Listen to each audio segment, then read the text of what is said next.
อันบักน้องเคยยังปะเก็บผักกระเดาให้กูเนี่ยฮะผักกระเดาเก็บผักแล้วก็เดา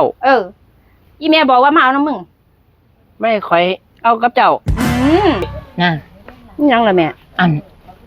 ผักกระเดามันโป่งตัวยากนี่เอาโป่งเลยสิยากยังน้ำข่อยแล้วโอ้ยมึงไปเก็บเนี่ยเป็นอย่างนั่ง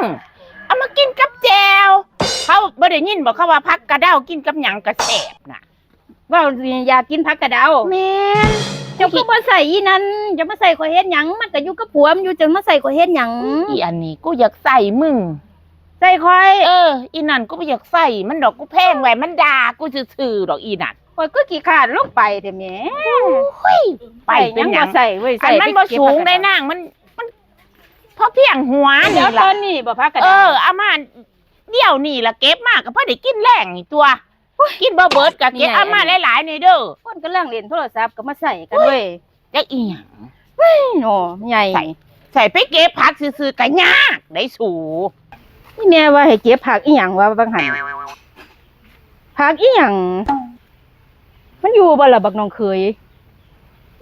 เว้ยจักผักอีหยังดอกโอ้ยฮอนเอ้าป่ายางมาหยังเนาะโอ้ยมันอยู่พอดีเว้ยใจอีหยังเนาะป่าที่เนาะอันบักน้องเคยยังปะเก็บผักกระเดาให้กูเนี่ยฮะผักกระเดาเก็บผักแล้วก็เดาอีแม่บอกว่ามาเอาน้ำมึงไม่ค่อยเอากับเจ้าเอากระเบื้องตัวมึงมีมันก็มีอยู่แล้วผักจะว่าให้อันกระเดาอีนี้เลยบ่ดีจะไหนกับกระเดาละผักกระเดาละ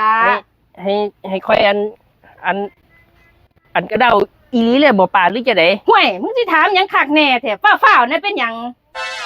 บักอันนี้มาตามกันมา